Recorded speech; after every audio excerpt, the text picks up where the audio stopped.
care what anybody else is doing. That's just a cheap version of what our family was. How dare you? That was disrespectful. Why are you the way that you are? Honestly. Hey, it's Robyn. I'm on my bull again. I've always felt the blame for Robyn's favoritism should fall more on Cody than on Robyn. But in episode 5, Cody takes a back seat. And when Robyn takes center stage, the performance that we get is akin to a recent viral video I watched of Steven Seagal pretending to kick a bunch of people's asses at a Russian martial arts tournament. Take a roll with that. You are tearing me apart, Lisa! The episode starts out kinda slapsticky. That is a beanbag. Okay, 1, 2, 3. 1, 2, 3. 1, 2, 3. Pivots! Pivots! Pivots! Christine is outraged at Cody's lack of contact with Savannah. He didn't see Savannah either over Christmas. We learn Cody hasn't spoken to Savannah in a month and a half. He lives a half an hour away. He comes into town. Oh my God. I'm so mad. I'm so furious at this whole situation. If he's a ghost, then I can be a phantom. I haven't had the emotional fortitude to be able to reach out. And the phone goes both ways. The kids can always call me. Daddy, can you read this book? I don't know who you are, but what I do have are a very particular set of skills. Nothing for Christmas. That's what floored me the most. I'll reach out to Savannah and I'll bring her Christmas. It'll be late, but eventually that'll happen. So Robyn's kids get mini bikes, and Savannah gets a note on the door a month later that says Merry Christmas or whatever. Oh, if Savannah wasn't here, I would not be as in control.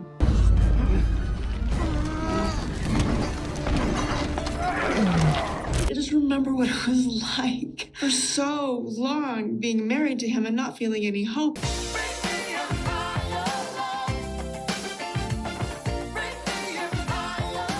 Is he gonna leave everybody but Robyn? Yeah, girl. And he's doing it all on national television. Peace out, bitches. We meet up with Meri, who's attempting to shovel her completely frozen over driveway, and I'm like, whew, thank God it's Meri. I will watch Meri doing manual labor, like anytime, especially over Cody eating crepes. Bitch, you doing a good job. Bitch, you doing a good job.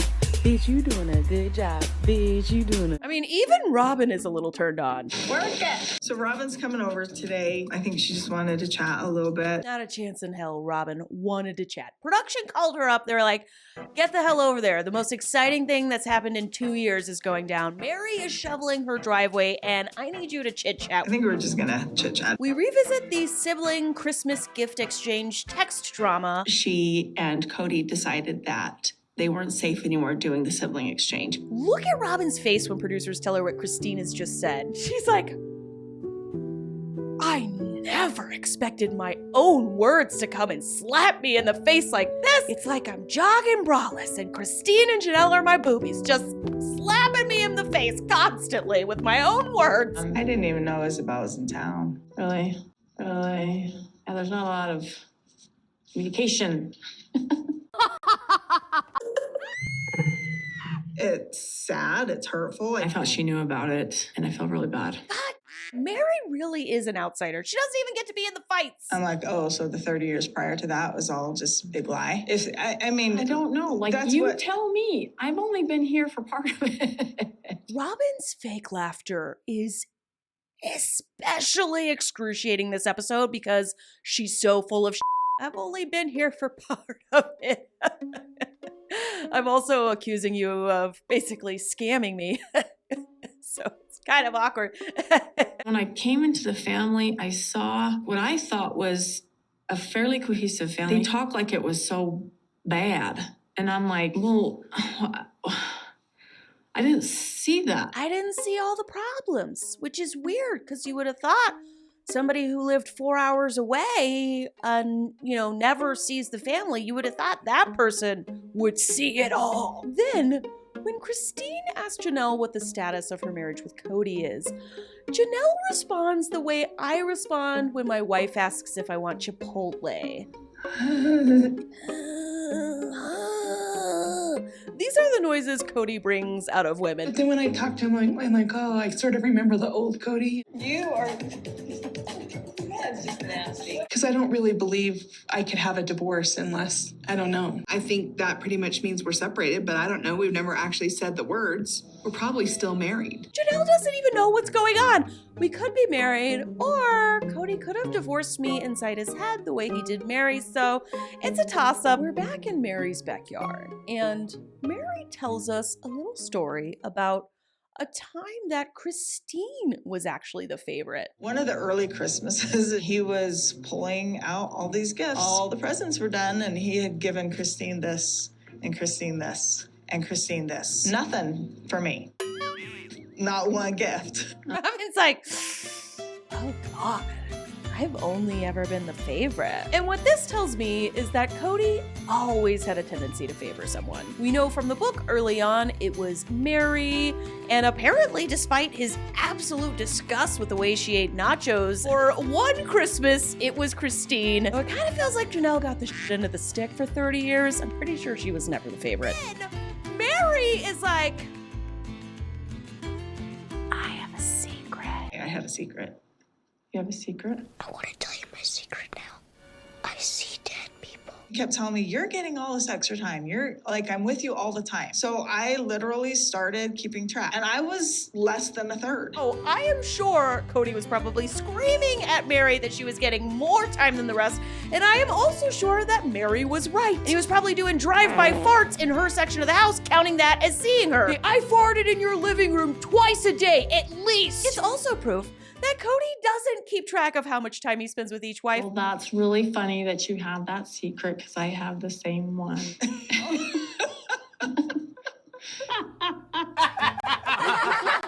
That was hilarious. I started tracking it. I found the same thing. He wasn't with me as much. It took a month where I was with Christine in Las Vegas. I stayed at her house like 25 days out of the month. And I said, I'm just testing something, but I want to see if this person's going to be happy. And it worked. Of course it worked. You think giving Christine exactly what she asked for is an experiment?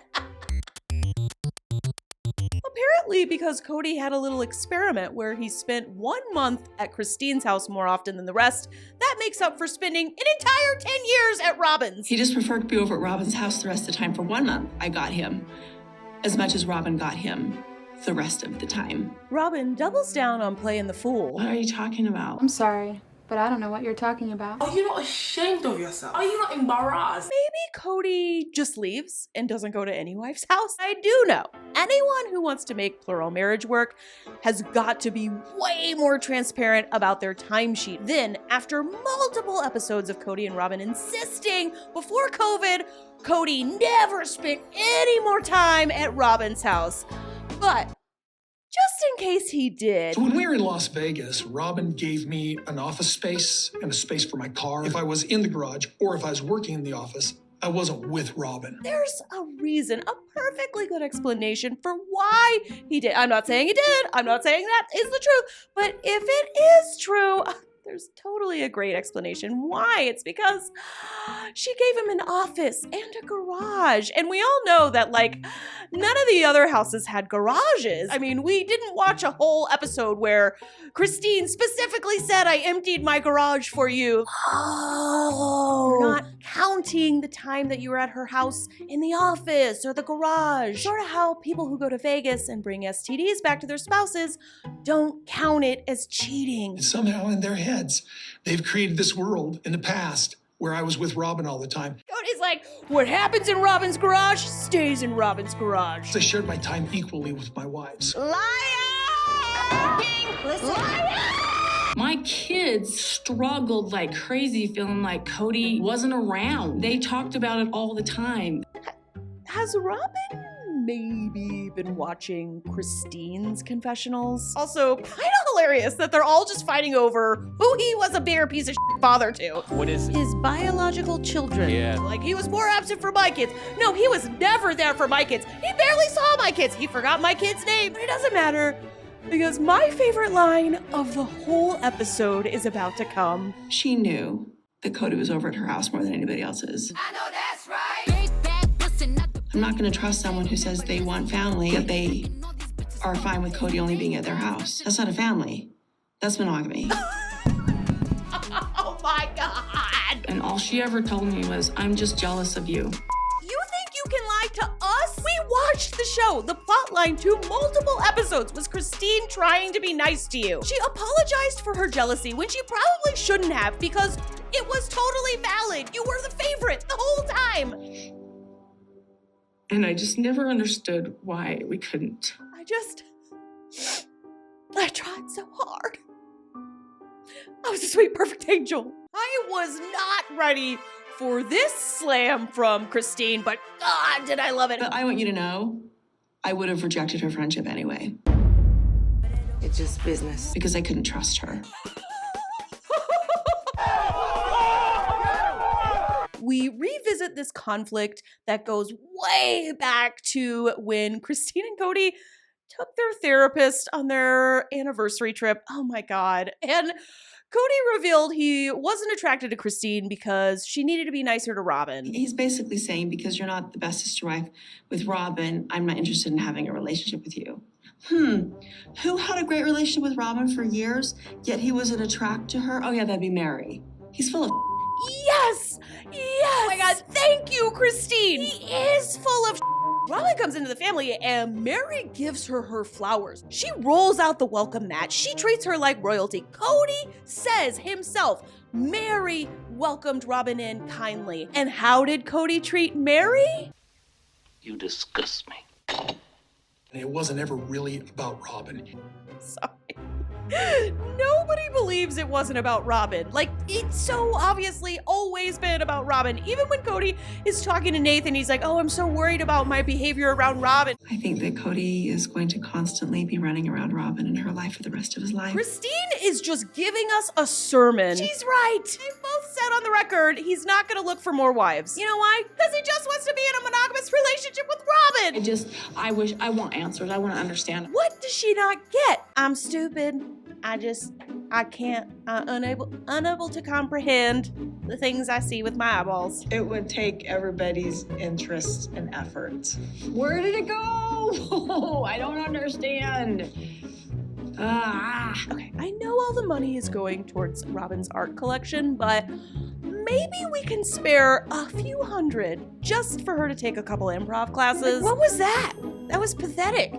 That was nothing. Where did it go? I don't understand. I am affected by this. One of the things I personally have been wondering is, like, do Cody and Robyn know how happy and successful and amazing Christine's doing now? Like, are they following? Are they tracking her amazing glow up?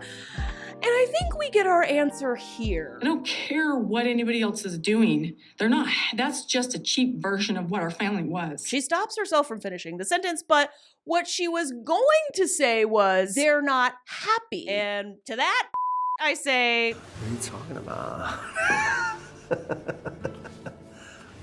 What do you mean? I don't care who's getting together, and I don't care how many special foods you make or how many fancy houses you rent. I'm so fancy. You already know.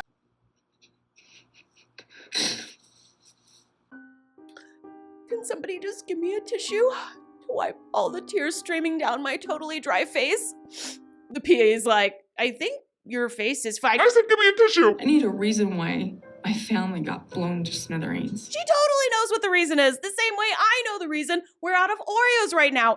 The last 7 minutes of the episode is pretty much all about Christine's 50th birthday. So Grandma Janelle is your ex-husband's mom. I think she's a no-go. And I think that Dad's best friend is a yes. McKelty's like, it's been a moment since I irreversibly damaged these viewers, by squatting on a chair amongst a bunch of Wendy's takeout wrappers and gave birth on national television. Maybe I'll suggest Dad's friend Nathan come to Mom's party. I think it's a no.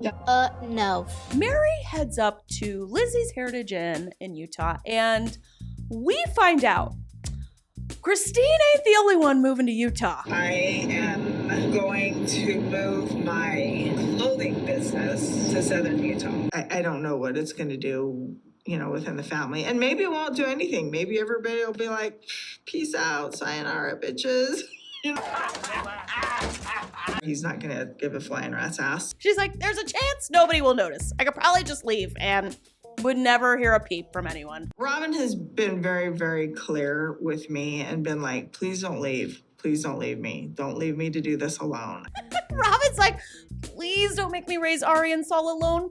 Please. I'm not oblivious to the fact that Cody has had conversations about me and has been pretty direct in his non-interest of healing a relationship. But he's never had that conversation with me. Meri, oh my God. Get your dignity up off the floor, take your LuLaRoe money, and go start a Keith Urban hair club or something. I saw Cody string Meri along for years, and it was mean. On the one hand, she's right. Cody's been done with Meri for a very long time, and it is cruel to string somebody along. Although, in Cody's defense, he did kinda tell her. I've been waiting for you, honestly. And I'm not coming. There's a lack of real interest. Not on my part. And the episode concludes with Christine sort of poetically talking about how she knows she would have been strung along just the same way if she'd have stayed. Okay, despite this depressing content, I am having fun with you all. Thank you to everyone who is commenting, everyone who is sharing. I have been noticing you all are sharing it on the subreddits. You are telling me you're watching it more than one time. I am just really thankful that you're even watching me and you're subscribing, and I want to thank you and remind you that I will be back here next week breaking down episode 6, and we will just commiserate together. It's like a really fun roller coaster.